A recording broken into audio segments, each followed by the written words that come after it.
What the fuck is up? Higher point of view here. It is your West Coast Packer backer here to discuss. Hey, we on a late night creep. What y'all thought that was it? We back with a motherfucking another one. Of course, I got to talk about the defense. So I hope you guys enjoyed the offense video I had. Just a few other higher point of views that I had about the game. Shit that I seen that, maybe some shit we need to carry over, maybe some shit we need to stop. So this is the same deal here. And shit, this series right here was gonna be called ODS, which is offense, defense, special teams, because I would try to go over. I'm gonna have my initial reactions on games, probably the next day, but I like to go in depth and just state some certain things that I see, certain tendencies I see. So but again, I was gonna call it ODS, offense, defense, special teams, but special teams I could probably go over in full in my initial reaction video to this shit. And again, if y'all like, what's with you in these fucking series and shit? Well, goddamn it, this is a YouTube channel. What do you have on channels? You have different kind of shows, different kind of series. I'm just trying to be creative for you guys. Different way to talk about the Packers. So, that's why I'm coming up with all this shit. And, I might play around a little bit with the titles, but I would never mislead anybody. Like, it ain't no clickbait shit. But I just try to title shit in a way where I think it'll get traction. Because, again, I want a lot of people to see this shit.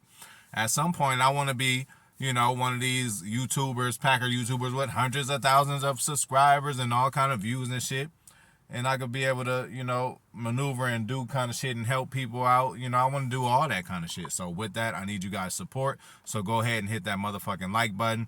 And again, thank you for watching my first video in this series. In this series, I changed it. It ain't ODS because special teams, I'm just going to talk about on my first reaction videos with,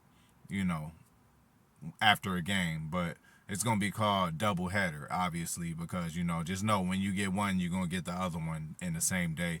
This double header, I'm just talking about this week's offense and defense. So we on the defensive side now. Sorry for rambling, y'all, but, hey, if you ain't get high or drink, take a swig or none of that on the first video I had. It's a little later now. Go on and have you a drink. Y'all motherfuckers just got off of work. Go on and do what you need to do to get on my level. But we're going to talk about the defense. So we're going to start with Joe Barry.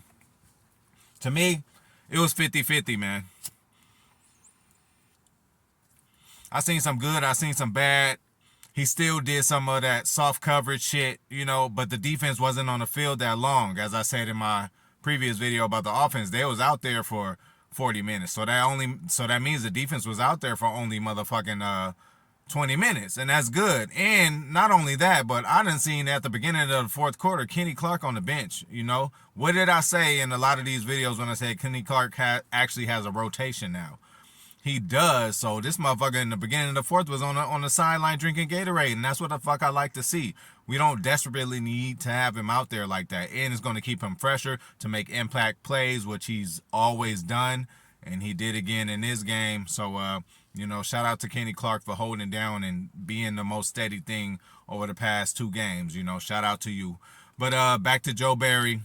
D wasn't on the field long. We played some of that soft coverage shit. The first drive, they marched the fuck down and scored. Now, Jair got hit with a motherfucking flea flicker, which he admitted to. They got him on that one. But other than that, total lockdown game by him. They didn't even throw to him literally until they threw the interception his way. They didn't throw it to him at all. But, again, Justin Fields, he only had, he only had 8 rushes for 20 yards, and he was 7-11 with an interception. That was worse than last week in the fucking rain. He had a better game in the rain, than he did when he came to, Lambeau Field. So that shows a good thing. That's one good thing about the defense, and they stopped him. Again, we would have thought he did more. Now, as far as the cornerbacks, they were all in the backfield. I seen Jair, I seen Rasul, and I seen Eric Stokes all in the backfield making tackles. That was when they were being more aggressive, not playing that soft shit, a little closer to the line, and they could read shit and help on the defensive end. I mean, as far as making tackles, So, Preston really did his fucking thing, y'all. 2 sacks, constant pressures, and 2 plays that weren't even sacks. One of them was, Justin Fields got the ball or whatever. And Preston stayed home. He stayed in his base. He didn't get faked with the pass. He didn't try to rush in and get him, because that's when a quarterback can make an elusive move, when you have all your momentum coming to him and he just makes a quick move and gets out of the way. You stood your ground. He couldn't get around you. You tackle him on one play for loss, or I don't know if they want to count that as a sack because, he was already running. But another play, you kind of tackled him but missed him. But, the other defenders, which everybody had great pursuit, had enough time to come over and make the fucking tackle. So Preston, goddamn it, took a pay cut, stay with us. The Lone Smith, bro. Hey, I love this shine that you getting. And again, hopefully you don't have to get wore down or anything like that. Hopefully this third pass rusher can emerge and give you some more breaks, because we're gonna need you when it's really big time. So you know how that goes. So kudos to Preston on this. One of the best games, probably might be the player of the game in this game. Now I know what y'all want to talk about. And speaking of that rotation shit, hold up. Shout out to JJ. I said you didn't get in the game, but upon further review, I did see you in the game. I didn't see, Davante. And shout out to TJ Slayton for saying, hey, hold up, Davante Wyatt, young buck. Hey, I got a year into this. I'm about to take my second year leap. They about to have me in on field goal. They about to have me in on goal line positions, So shout out to big TJ Slayton for that, making a way and making an impact in your second year on this fucking team. Defense and special teams. That's fucking good, big fella. Keep that shit up, man. You're valuable, and we glad we drafted you. Only defensive player we have ever drafted, defensive lineman that we drafted from Florida, which is crazy.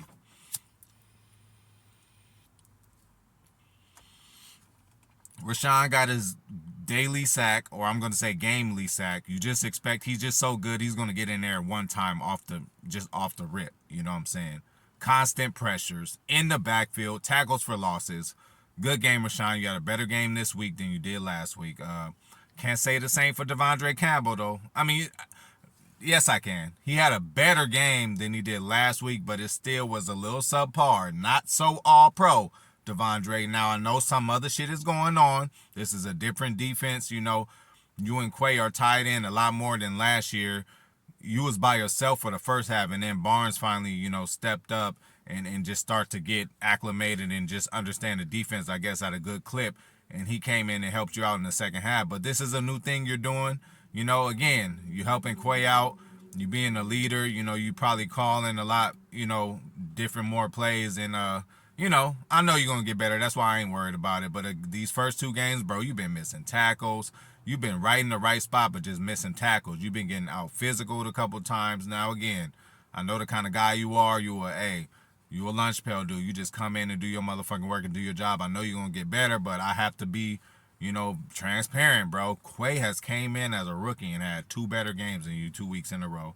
In my eyes, I don't know. You guys watch it and see what the fuck you see, but Quay, has been doing good. I talked enough about you, Quay, on your own video, your own series, when I'm talking about draft and developed. If you guys haven't seen that, go look back in my videos, like, subscribe, all that shit. Again, the like button is free as a motherfucker. You know what I'm saying? So go on and hit that shit for me. Milto, you already know.